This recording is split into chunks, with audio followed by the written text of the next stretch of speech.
Good morning everyone, ঘরকন্যা সায়ন্তিনী ব্লগে তোমাদের স্বাগত।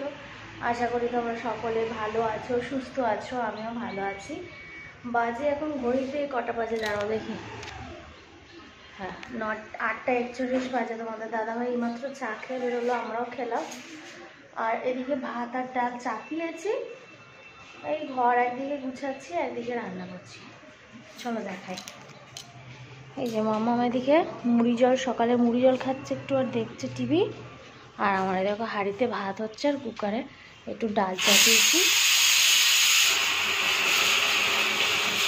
আর একটু আলু সিদ্ধ চাপিয়েছি।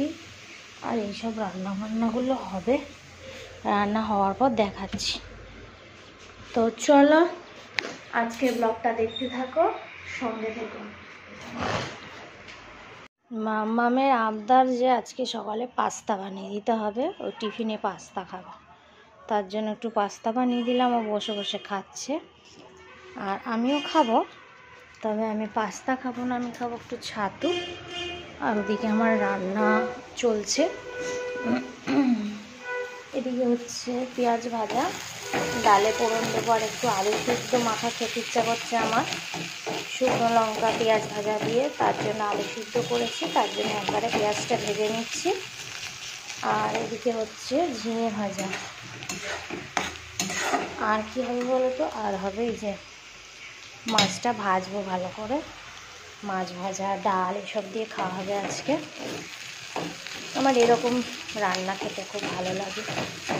বেশি ঝোল ঝাল সবসময় ভালো লাগে না,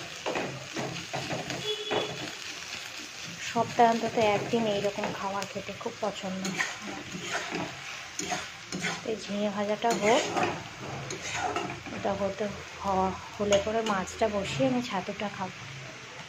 এদিক দিয়ে এত হাওয়া আসছে যে, এদিকে রোদ, আবার এদিকে এমন ঠান্ডা হাওয়া দিচ্ছে যে সব গ্যাস বন্ধ হয়ে যাচ্ছে, বন্ধ করে রাখতে হচ্ছে। আজকে সকাল থেকে উঠে মনটা এত খারাপ লাগছে, কেন জানি না। মানে মাঝে মাঝে আমার এরকম হয়, অবশ্য মনটা খুব খারাপ হয়, মানে কোনো কারণ ছাড়া। তখন মনে হয় যে যদি একটু একা থাকতে পারতাম, বা কোথাও যদি গিয়ে একা একা একটা কোথাও খোলা জায়গায় বসতে পারতাম, খুব ভালো হতো। মনে হয় সব চিন্তা দূর হয়ে যেত। অথচ কোনো চিন্তা ভাবনাও করি না, কিন্তু মনটা খুব খারাপ সকাল থেকে, বুঝতে পারছি না। তোমাদের কি আমার মতন এরকম রোগ আছে? এরকম রোগ যদি থাকে জানি, তখন কারোর সঙ্গে কথা বলতেও ইচ্ছা করে না, খেতেও ইচ্ছা করে না, কিছুই ভালো লাগে না, মনে হয় শুধু চুপচাপ বসে থাকি। তো চলো, রান্নাটা চলতে চলতে আমি ছাতুটা খাই, পরে কথা হচ্ছে। বাজে 11টা 35, আমার ঘর দর মুছে সব পরিষ্কার হয়ে গেছে। মামাম ওখানে খেলা করছে। ওমা এসো, তেল মেখে চান করবে, এসো। এদিকে গরম জল বসিয়েছি, কারণ আজকে বেশ ভালোই ঠান্ডা আছে। গরম জলে চান না করালে ট্যাঙ্কির জলটা প্রচণ্ড ঠান্ডা, ওই জন্য গরম জল করছি। আর আজকে রান্নাটা একবার দেখিয়ে দিই। দুটো হাঁড়িতেই ভাত আছে, কারণ কালকে একটু ভাত ছিল।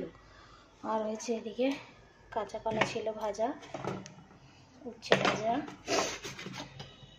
এটা মামামের আলাদা করে আলু সিদ্ধ মেখেছি, মাছ ভাজা, সব ভাজা আজকে।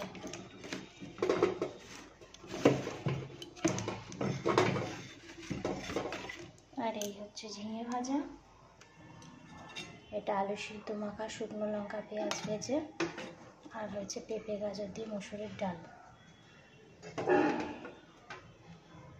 এই হচ্ছে আমার আজকের মেনু। তো চলো আমরা স্নান করে নিই, পরে কথা হবে।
মাম্মাম তো ঘুম থেকে উঠেছে 5:15 নাগাদ, তো ওই জন্য মাম্মামের আজকে একটু চকোস দিলাম।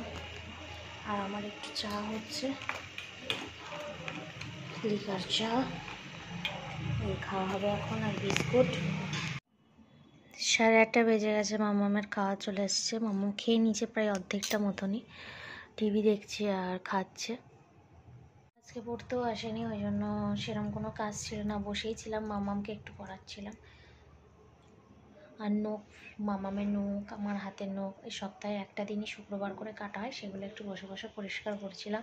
তো ওই জন্য আর সবজিপাতিও কিছু কাটা হয়নি। দেখা যাক কাল কাটবো, বা মাম্মামকে খাইয়ে নিয়ে তারপর কাটবো। তো চলো পরে আবার কথা হচ্ছে। তো খাওয়া হয়ে গেছে, আর মামা এখন ঢাকা দিয়ে বসে বসে নতুন একটা সিরিয়াল শুরু হয়েছে, দুর্গামণি ও বাঘ মামা। ও খুব দেখতে পছন্দ করছে, যেহেতু বাঘটা রয়েছে ওই জন্য। আর এদিকে আমি খাবার দাবার সব নিয়ে চলে এসেছি, দিনেকার সব খাবার রয়েছে, গরম করে নিয়ে এসেছি। আমার কাজকর্ম কমপ্লিট হয়ে গেছে। আজকে আর সবজি টবজি কিছু কাটলাম না, আর ইচ্ছা করছে না এত রাত্রে। ভাবছি খেয়ে একটু শোবো। বাজে 10:30 মতো। কালকেই সবজি কেটে একবারে বসাবো।